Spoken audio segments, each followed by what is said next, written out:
வணக்கம். ரூபவாயினின் பிரதான செய்தி அறிக்கை. நான் ராதிகா வின்சன். நான் இர்ஷாதே காதர். முதலில் தலைப்புச் செய்திகள். தேசிய கல்வியியல் கல்லூரிகளில் பயின்ற 2460 பேருக்கு ஜனாதிபதி தலைமையில் ஆசிரியர் நியமனம். சில மருந்து பொருட்களை விற்பனை செய்வதற்கான கட்டுப்பாடு. சுற்றுலாத்துறையில் சிறந்த சேவைகளை வழங்குவதற்காக சாரதிகளுக்கு விசேட பயிற்சி. உலகம் முழுவதிலும் உள்ள மக்கள் இன்று புவி தினத்தை அனுஷ்டிக்கின்றனர்.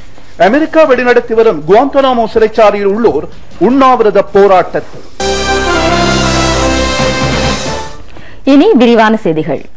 தேசிய கல்வியியல் கல்லூரிகளில் பயின்ற 2460 பேர் ஆசிரியர் சேவையில் இணைக்கப்பட்டுள்ளனர். இவர்களுக்கான நியமன கடிதங்களை வழங்கும் நிகழ்வு ஜனாதிபதி மஹிந்த ராஜபக்சவின் தலைமையில் இன்று அலரி மாளிகையில் நடைபெற்றது. 18 கல்வியியல் கல்லூரிகளில் 3 வருடங்கள் பயிற்சி பெற்றவர்கள் இவ்வாறு சேர்த்துக் கொள்ளப்பட்டுள்ளனர். ஆசிரியர் வெற்றிடங்களை கருத்தில் கொண்டு இவர்கள் சேவையில் இணைத்துக் கொள்ளப்பட்டுள்ளனர். கல்வி நிர்வாக சேவையின் 1ஆம் தரத்திற்கு தகைமை பெற்றவர்களுக்கான நியமன கடிதங்களும் வழங்கப்பட்டன.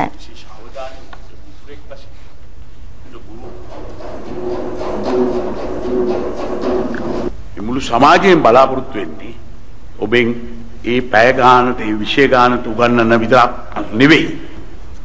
ඊට වඩා එහාට ගියමු.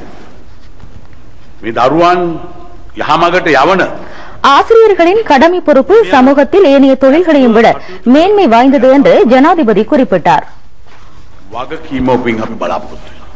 ඒ නිසා අද ලැබෙන මේ වගකීම ඔබ හරියාකාරව ඉටු කරන්නට ඔබට ශක්තිය ධෛර්යය ලැබේවායි මම ප්‍රාර්ථනා කරමි. ඔබ සියලු දෙනාටම සුබ පතනවා.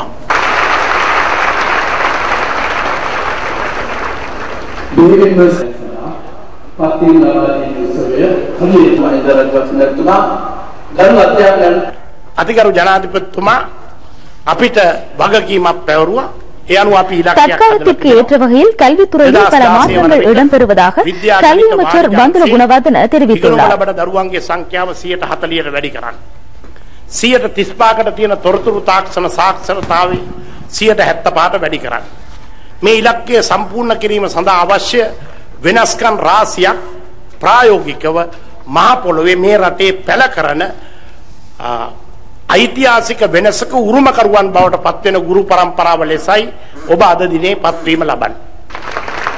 கல்விச்சேவைகள் அமைச்சர் புமிந்த திசாநாயக்க, கல்வி அமைச்சின் மேற்பார்வை பாராளுமன்ற உறுப்பினர் மொஹாண்டால் கிரேரோ ஆகியோரும் இதில் கலந்து கொண்டனர். ஆசிரியர் பதவி என்பது எல்லோரோடும் மதிக்கப்படக்கூடிய கண்ணியம் வாய்ந்த ஒரு பதவி என ஜனாதிபதி மஹிந்த ராஜபக்ச தெரிவித்துள்ளார். தேசிய கல்வியியல் கல்லூரிகளில் பயின்ற 2460 பேருக்கு இன்று அலிர் மாளிகையில் நியமன கடிதங்களை வழங்கி வைக்கும் நிகழ்வில் கலந்து கொண்டு உரையாற்றுகையில் ஜனாதிபதி இந்த கருத்தை வெளியிட்டார்.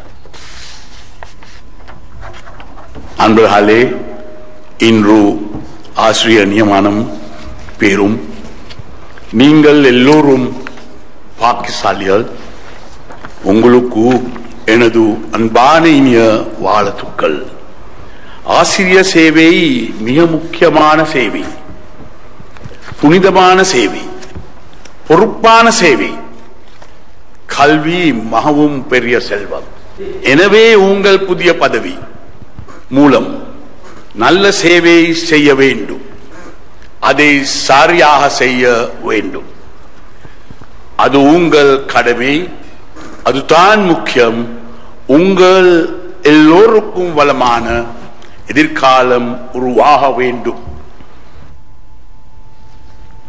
அத்தியாவசிய மருந்து பொருட்களை மாத்திரம் இறக்குமதி செய்யும் அரசின் கொள்கைக்கு அமைய சில மருந்து பொருட்களின் விற்பனை தொடர்பாக வரையறைகளை விதித்துள்ளதாக வாசனை பொருள் மற்றும் ஔடத ஒழுங்குபடுத்தும் அதிகார சபை தெரிவித்துள்ளது.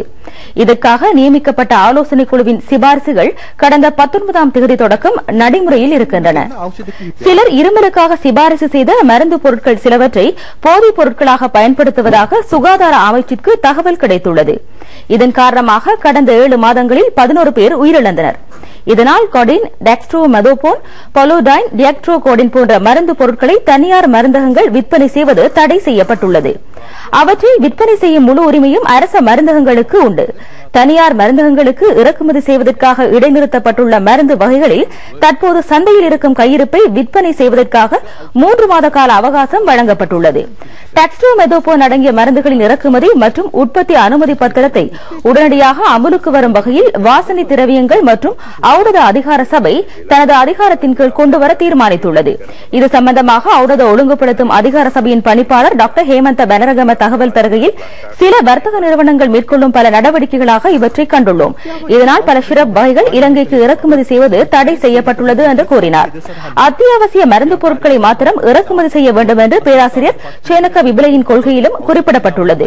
வர்த்தக நோக்கங்களுக்காக நோயாளர்களை இக்கட்டான நிலைக்கு உட்படுத்த இடமளிக்க மாட்டோம் என்று ஔடத ஒழுங்குபடுத்தும் அதிகார சபை தெரிவித்துள்ளது.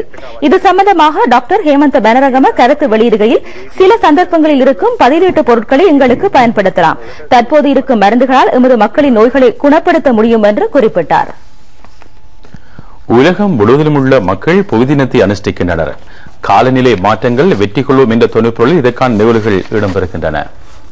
சூழல் கட்டமைப்பை பாதுகாத்து பூமியில் உயிரினங்கள் வாழ்வதை உறுதிப்படுத்துவதையும், காற்று, நீர் மற்றும் மண் என்பன மாசடைவதை தடுப்பதையும் அதற்கான முக்கியத்துவத்தையும் வலியுறுத்தி அறிவூட்டும் நோக்கத்துடன் 1970 ஆண்டு ஏப்ரல் மாதம் 22ஆம் தேதி முதல் தடவையாக புவி தினம் அனுஷ்டிக்கப்பட்டது.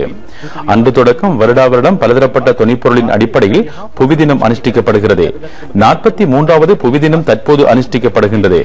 காலநிலை மாற்றங்களால் ஏற்படும் விளைவுகள் பூமியிலும் உயிரினங்களிலும் எவ்வாறான தாக்கத்தை ஏற்படுத்துகின்றன என்பதை ஆராய்வதும், பசுமை வாயு வெளியேற்றத்தை குறைத்தல் மற்றும் ஏய்ப்பாக தம்மை தயார்படுத்திக் கொள் என்பன தொடர்பாகவும் மக்களுக்கு விளக்கம் அளிக்க எதிர்பார்க்கப்படுகின்றது. பாதகமான காலநிலை தாக்கங்கள் தொடர்பாக கவனம் செலுத்தி பூமியை எதிர்கால சந்ததியினருக்காக எவ்வாறு பாதுகாப்பது என்பது தொடர்பாக மக்களுக்கு விளக்கம் அளிக்க சூழல் மீள்சுழற்சி எரிசக்தி அமைச்சு நடவடிக்கை எடுத்துள்ளது.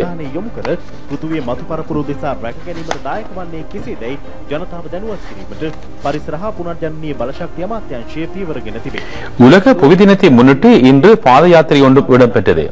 இது ஸ்ரீ ஜாவர்த்தனபுர கிம்புலாவல சந்தியிலிருந்து பத்திரமுல்லை ஜனகலா கேந்திர நிலையம் வரை இடம்பெற்றது. சூழல் பாதுகாப்பு அமைச்சு இதனை ஒழுங்கு செய்திருந்தது. இலங்கை கிரீன் பில்டிங் சபை இதற்கு அனுசரணை வழங்கியது. மேல் மாகாண அமைச்சர் உதய கம்மன்பிலவும் இதில் கலந்து கொண்டார். சுற்றுலா சாரதிகளாக பயிற்சி பெற்றவர்களுக்கு சான்றிதழ்களும் சாரதி அனுமதி பத்திரங்களும் வழங்கப்பட்டுள்ளன. இலங்கை வரும் சுற்றுலா பயணிகளுக்கு சிறந்த போக்குவரத்து சேவையை வழங்கும் நோக்குடன் இலங்கை சுற்றுலா அதிகார சபை இதனை ஒழுங்கு செய்தது. கடந்த வருடம் வெளிநாட்டு சுற்றுலா பயணிகள் 10 லட்சம் பேர் இலங்கை வந்தார்கள். அது இவ்வாண்டில் 12 லட்சம் வரை அதிகரிக்க உள்ளது. 2016ஆம் ஆண்டாகும் போது இலங்கைக்கு வரும் சுற்றுலா பயணிகளின் எண்ணிக்கையை 25 லட்சமாக அதிகரிப்பது அரசின் நோக்கமாகும்.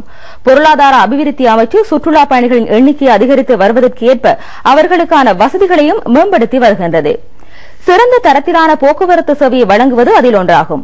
அகில இலங்கை சுற்றுலா சாரதிகள் சங்கத்தின் உறுப்பினர்கள் மூலம் சிறந்த வினைத்திறன் மிக்க சேவையை வழங்கும் நோக்குடன் இந்த பயிற்சி அளிக்கப்பட்டது. இதன் மூலம் அவர்களுக்கு அங்கீகாரம் பெற்ற சுற்றுலா சாரதிகளாக செயற்பட முடியும். பல பிரதேசங்களில் 1800 சாரதிகள் இத்துறையில் பயிற்சி பெற்றனர். 11வது குழுவில் அடங்கும் 250 பேர் அண்மையில் சான்றிதழ்களை பெற்றார்கள். இதற்கான நிகழ்வு கொழும்பில் நடைபெற்றது. இதில் சுற்றுலாத்துறை அதிகாரிகள் உட்பட பலர் கலந்து கொண்டார்கள். கண்டி மகியாவே ஸ்ரீ முத்துமாரியம்மன் ஆலயத்தின் வருடாந்த மகோற்சவம் நேற்று ஆரம்பமானது. கொடியேற்ற நிகழ்வு நேற்று சுபபடையில் இடம்பெற்றது. இந்த ஆலயத்தின் தேர் திருவிழா எதிர்வரை 25ஆம் தேதி இரவு இடம்பெறும். 26ஆம் தேதி தீமிதிப்பு நிகழ்வு இடம்பெறும்.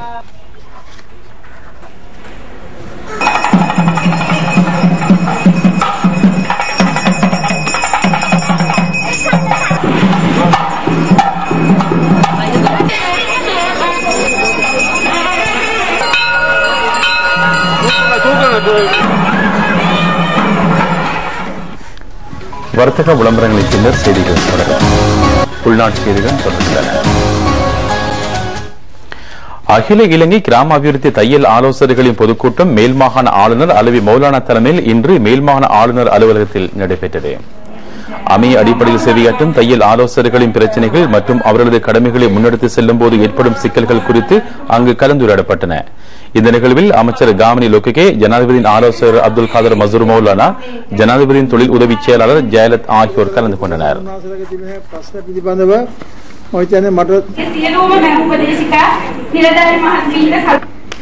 දැන් ගියා කතාවේ එහෙම ඉදිරිපත් වෙලා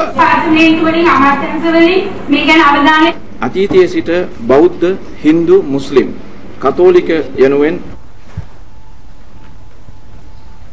கல்முனை பிராந்திய சுகாதார சேவைகள் பணிப்பாளர் பணிமனை பிரிவிற்குட்பட்ட வைத்தியசாலைகளில் டெங்கு நோயாளர்களுக்கான விசேட பிரிவுகளை அமைப்பதற்கு நடவடிக்கை எடுக்கப்படும் என சுகாதார அமைச்சின் சுகாதார சேவைகள் பணிப்பாளர் நாயகம் டாக்டர் பாலித மகிபால தெரிவித்துள்ளார். கல்முனை பிராந்திய சுகாதார சேவைகள் பணிப்பாளர் பணிமனையில் இடம்பெற்ற 2012ஆம் ஆண்டுக்கான மீளாய்வு கூட்டத்தில் அவர் இந்த கருத்தை வெளியிட்டார். கல்முனை பிராந்திய சுகாதார சேவைகள் பணிப்பாளர் டாக்டர் இப்ரா லெபி தலைமையில் நடைபெற்ற இந்நிகழ்வில் கிழக்கு மாகாண சுகாதார அமைச்சர் எம் மன்சூர் உட்பட பலர் கலந்து கொண்டனர். இதன்போது ஆரோக்கியம் சம்பந்தப்பட்ட 2 நூல்களும் வெளியிட்டு வைக்கப்பட்டன.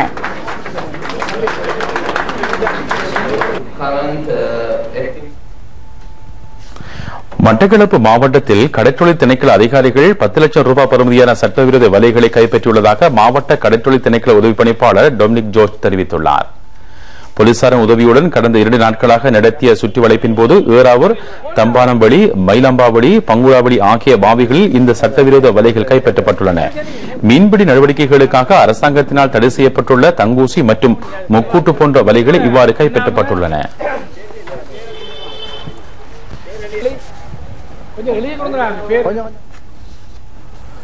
ஊவா மாகாண சபை முதல் தடவையாக எதிர்க்கட்சி தலைவர்கள் இல்லாமல் கூடியுள்ளது. எதிர்க்கட்சி உறுப்பினர்கள் எவரும் இன்று கூட்டத்திற்கு வரவில்லை. கூட்டம் 15 நிமிடங்களில் முடிவடைந்தது.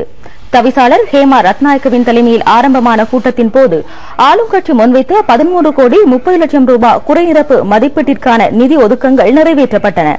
கல்வி சுகாதார அமைச்சுக்காக அது முன்வைக்கப்பட்டது. ஊவா மாகாண சபையில் எதிர்க்கட்சியின் சார்பில் ஐக்கிய தேசிய கட்சியின் 7 உறுப்பினர்களும் ஜேவிபி உறுப்பினர் ஒருவரும் உள்ளனர். சர்வதேச மகளிர் தினத்தை முன்னிட்டு சிறுவர் அபிவிருத்தி மற்றும் மகளிர் விவகார அமைச்சின் அனுசரணையுடன் அண்மையில் காரைதீவு பிரதேச செயல கேட்பர் கூடத்தில் மகளிர் தினம் கொண்டாடப்பட்டது.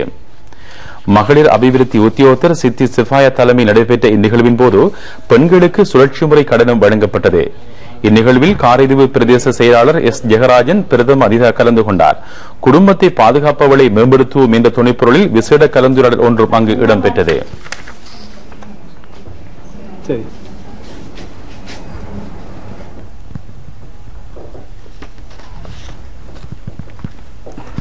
சம்மாந்துறை அன்வர் இஸ்மாயில் ஞாபகார்த்த வைத்தியசாலை ஏற்பாடு செய்த ரத்ததான நிகழ்வு நேற்று மாவட்டப்பள்ளியில் நடைபெற்றது. மனித உரிமைகள் அமைப்பின் அம்பாறை மாவட்ட பணிப்பாளர் கலாநிதி ALA நாசர் தலைமையில் இந்நிகழ்வு நடைபெற்றது. இந்நிகழ்வில் 150க்கும் மேற்பட்டோர் ரத்த தானம் வழங்கினார்கள். இவர்களுக்கு சான்றிதழ்களும் வழங்கி வைக்கப்பட்டன. மனித உரிமைகள் அமைப்பின் பிரதம நிறைவேற்று பணிப்பாளர் MNM அசீம், கல்முனை விகாரையின் அதிபதி ரன் முத்துக்கல சங்கரத்ன தேர் உட்பட பலர் இந்நிகழ்வில் கலந்து கொண்டனர். சாய்ந்தமரது அல் இஸ்லா தௌஹீத் ஜும்மா பள்ளிவாசல் நிர்வாகம் ஏற்பாடு செய்த ரத்ததான முகாம் அந்த பள்ளிவாசலில் நடைபெற்றது. அஷ்ரப் ஞாபகார்த்த வைத்தியசாலையில் இரத்த வங்கி பிரிவின் தாதி உத்தியோகத்தர் MZ ஹனீம் தலைமையிலான குழுவினர் இந்த ரத்ததான முகாமை நடத்தினார்கள். ஆலையடிவேம்பு பிரதேச செயலகம் ஒழுங்கு செய்த சித்திரை புத்தாண்டு ஒன்று கூடலும் சிற்றுண்ட நிகழ்வும் இன்று பிரதேச செயலக மண்டபத்தில் நடைபெற்றது. இன ஐக்கியத்தையும் பரஸ்பர நல்லுறவையும் மேம்படுத்தும் நோக்கில் பிரதேச செயலாளர் வி ஜெகதீசன் தலைமையில் நடைபெற்ற இந்நிகழ்வில் தமிழ் சகோதர ஊழியர்கள் முஸ்லிம் மற்றும் சிங்கள ஊழியர்களுக்கு சிற்றுண்டிகளை பரிமாறி தமது அன்பை வெளிப்படுத்தினார்கள். இந்நிகழ்வில் பல முக்கிய அதிகாரிகளும் கலந்து கொண்டனர்.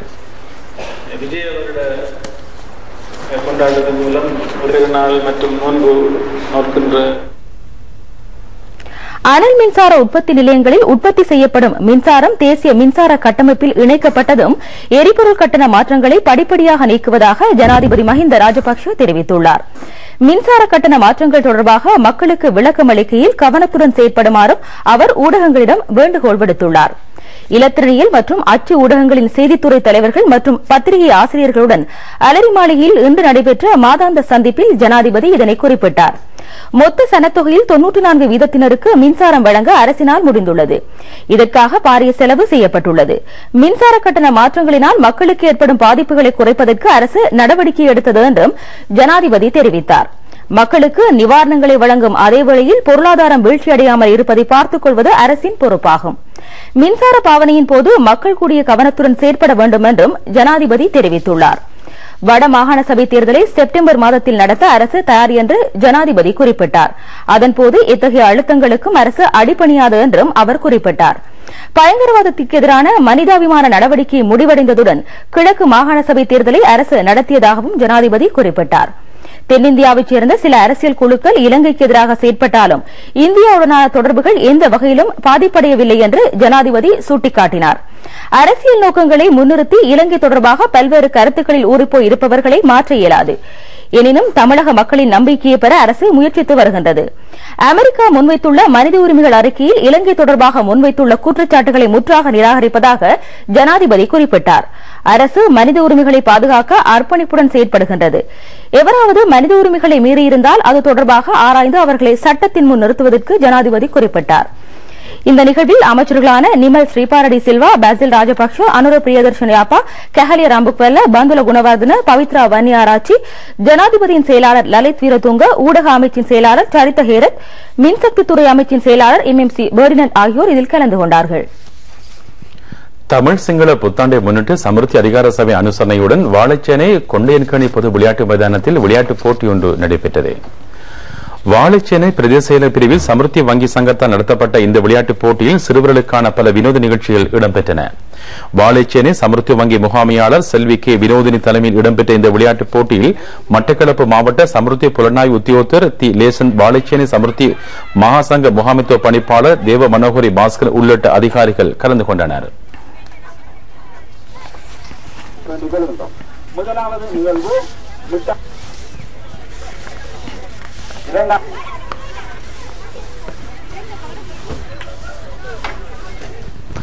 தொடர்வது வெளிநாட்டுச் செய்திகள். இதுடன் ரூபவாயினின் பிரதான செய்தி அறிக்கை நிறைவு பெறுகிறது. வணக்கம்.